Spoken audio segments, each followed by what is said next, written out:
All right, let's dive into a story about love, memory, and a piece of tech that promises something we all want to make a perfect moment last forever. This is mental tattoo. I mean, really think about that. We've all had one, right? That perfect day, that one single moment of pure happiness. What if you could capture it? Not just in a picture, but the whole thing.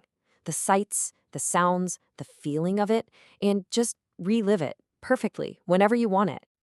Well, for one couple, this wasn't just a fantasy, it became their reality. Meet Yoni and Zoe. For their anniversary, Yoni gives Zoe a gift designed to do exactly that, to make their best moment permanent. It's called a mental tattoo. But, to really get why this gift of permanence was so important to Yanni, you first have to understand them as a couple. And, well, just how different they really were. I mean, this slide pretty much says it all, doesn't it? Yoni's a QA tester. His whole world is about rules, order, finding bugs. Zoe, on the other hand, is a skyscraper window cleaner. She literally lives on the edge every single day. He's terrified he's too boring for her, and she's drawn to his stability. They're total opposites, held together by this really fragile, delicate balance. So this is the tech Yanni thinks is going to solve everything.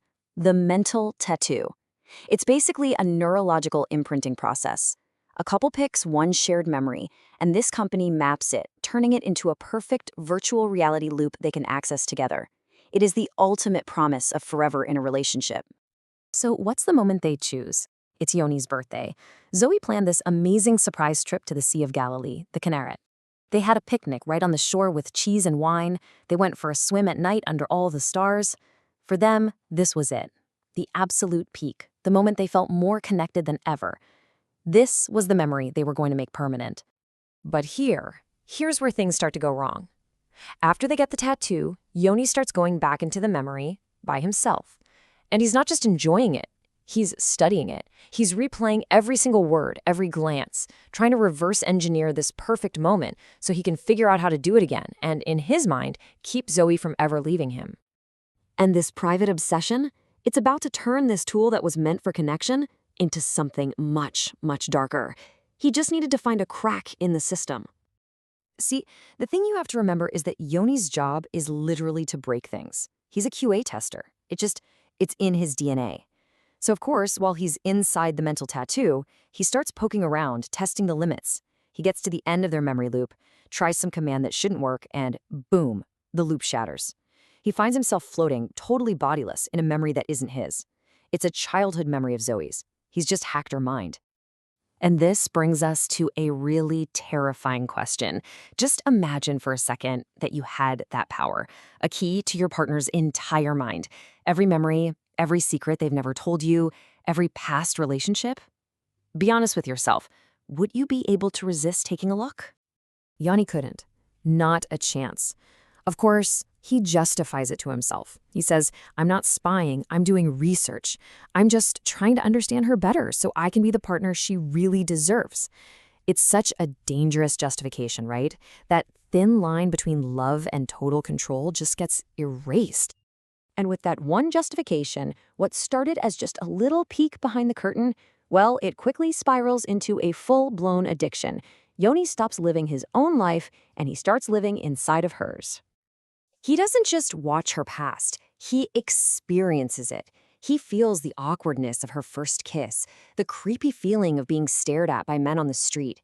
He feels the vertigo and the thrill of her job 50 stories up in the air. He even listens in on her private conversations with her friends, where they talk about him. He isn't just observing her life anymore, he's consuming it. And while he's living this vibrant, intense second life inside her past, his own reality is just decaying. First, he starts doing it after work. Then he starts skipping work, telling his boss he has mono. Pretty soon, he's spending entire days plugged in, completely convinced that he now knows her better than she even knows herself. And it's this deep-seated belief, this idea that he can control their future by knowing her past, that sets him up for the most devastating discovery of his life.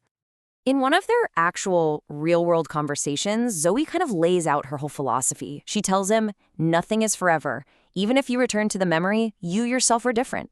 For her, life is about moving forward, about changing. Yoni's response just reveals everything about his deepest fear.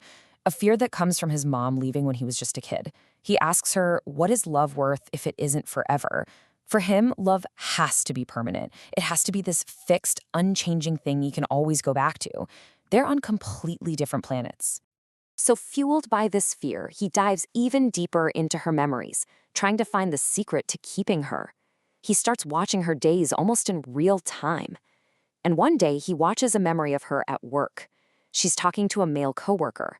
They're speaking quietly, planning some kind of surprise. She tells the guy to be ready for a drive. And this is the moment his entire world shatters. He watches as she takes this coworker on the exact same date. The drive to the Kinneret, the blanket on the shore, the picnic with cheese and wine, the single most special, unique, permanent moment of Yoni's entire life, she just copied and pasted it for somebody else. You see, the betrayal isn't just that she's with another guy. It's that she took their sacred memory and proved that it was never sacred to begin with. He rips the headset off. His heart is pounding so hard he can literally hear it in his ears. And in that one instant, his entire obsession just flips upside down. The man who wanted nothing more than to make a single moment last forever now wants nothing more than to completely erase it. He stumbles over to his computer, his hands are shaking, and he types the only thing he can possibly think of into the search bar: how to remove a mental tattoo. His quest for permanence ends right there, with a desperate search for oblivion. And it just leaves us with this really haunting question, especially for today. A memory feels so unique, right? So personal. But in a world where everything can be recorded, replayed, and recreated, if your most perfect moment can just be copied, does it lose all of its meaning?